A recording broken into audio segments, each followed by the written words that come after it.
8 Myths of the Industry. Hey everyone, I'm Matthew Cornwell with Get Taped here in Atlanta, Georgia, one of Atlanta's original audition taping services.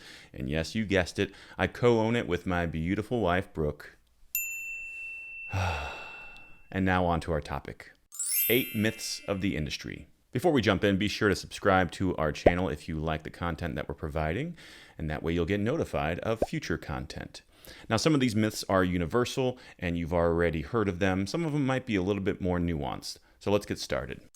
Shortcuts. Many actors search for shortcuts in this industry, and for a variety of reasons. Since there is no blueprint in this industry, then we assume there's a shortest distance to success that maybe no one has discovered yet. That's actually a reasonable deduction. However, despite the fact there is no roadmap to success in this industry, it's going to be pretty much like any other career. Lots of training, persistence, and hard work. And that's just to sustain a journeyman's career.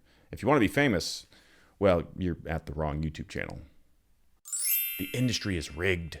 A lot of actors come in to get taped and complain about how the industry seems to be rigged against them, either because of nepotism or some other unfair advantage that everyone else seems to have.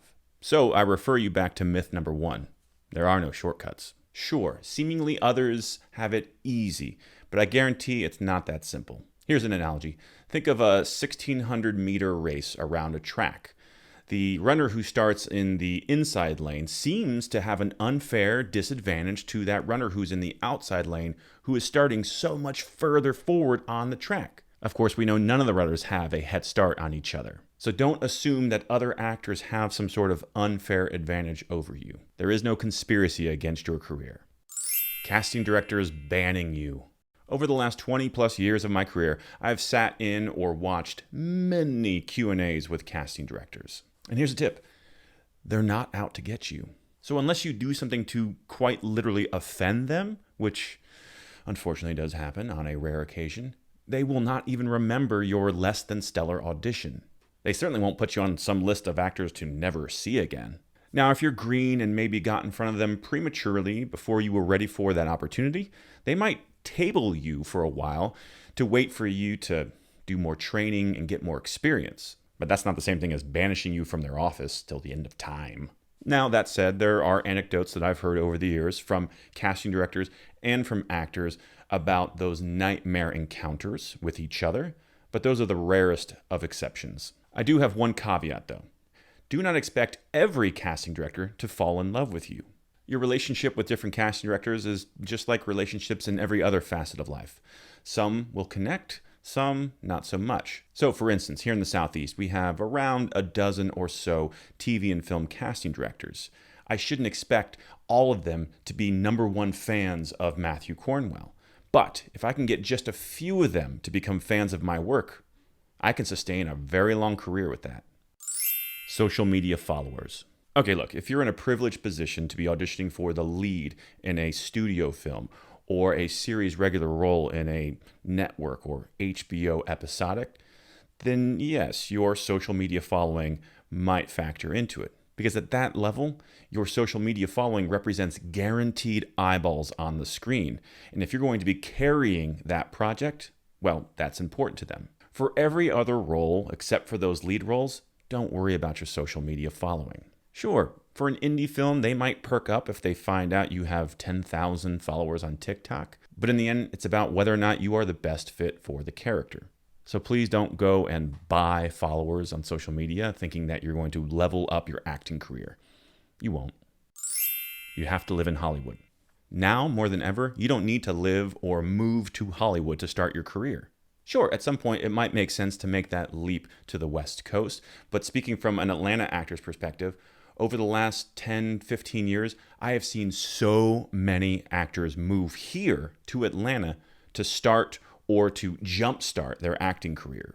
With self-taping here to stay, you have more options of where you call home. So where do you want to live? Warning, do not lie about where you are local to. That will come back to bite you in the butt. Because if you say, hey, casting director, I'm local to your city, and then they say, great, we want to book you, and you need to be here tomorrow for a wardrobe fitting. Cool? Don't lie. Don't ever lie. Standing out in your auditions. At casting director Q&As, actors love to ask the question, hey, how do I stand out? And cast directors will have a variety of answers, but they all seem to be circling around a common theme, which is to make bold choices, or to be authentic, or to just be yourself. Now, Brooke and I feel that all of those answers are the same thing. It's almost paradoxical that in order to stand out, all you have to do is just be yourself. Now, we have a whole sister channel devoted to the Sam Christensen image process. And if you decide to take that 4-day journey with us, you will get all of those answers about what it means to just be yourself and therefore to stand out in an audition. So we invite you to check out the link in the description below, head on over to that channel and learn more about that process. Bottom line, the vast majority of actors are trying to stand out by becoming what they think the casting director wants. And that approach will always end in failure because they don't know what they want. They're waiting for you to show them. And again, the only way to do that is to be authentic, to be yourself. The starving artist. This one is simple. Don't subscribe to the lack mentality that you must be a suffering, starving artist to be considered an actor. Your mindset is so essential.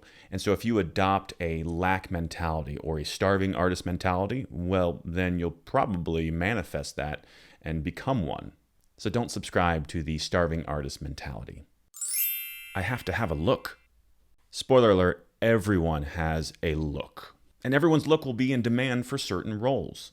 You don't need to change your look to start booking, and you don't need to be Hollywood handsome to have an acting career. Heck, Dustin Hoffman was famously told that he'd never work in this industry because of his look. Joke's on whoever told him that. So don't believe this lie. So those are just 8 myths about this industry that hopefully I've dispelled for you in short order.